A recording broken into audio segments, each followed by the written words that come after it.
मोला बेले देखिया आरे आ मोर मोला बेले देखिया।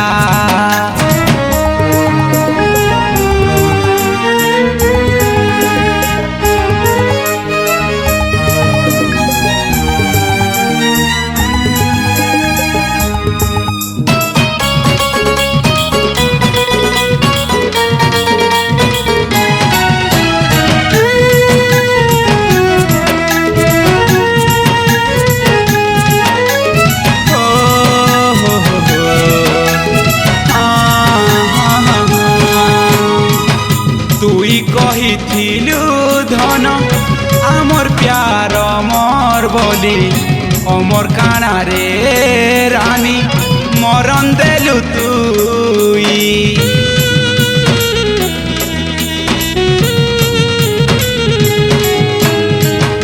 तोर हसी खुशी देखी मुई हुए खुशी से हसी खुशी रानी बेकेला फांसी। और पूछे छठ पूछे तोर लागी मरु छे मोर मिरे जिमी जमपुरी।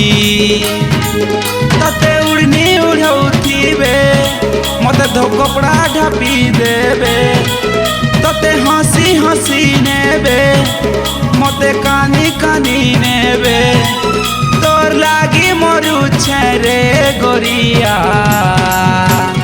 आरे आ मोर मोला बेले देखिया आरे आ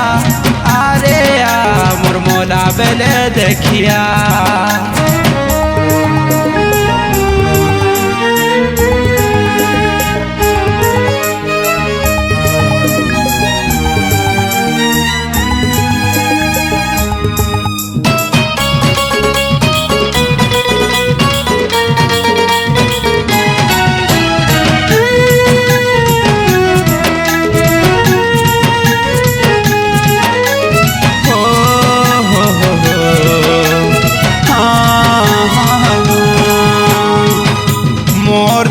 चिन्हा देखी नाई कानबु तुई भल पाइथिलु बोली पायन पुड़े देबु तुई।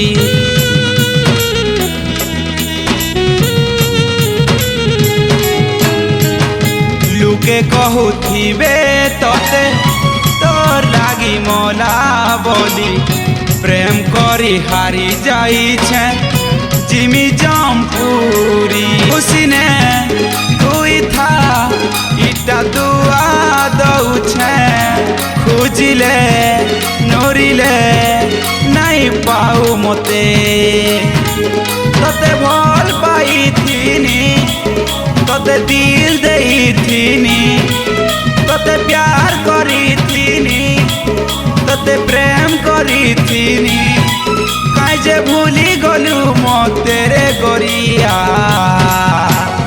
आरे आ मोर मोला बेले देखिया।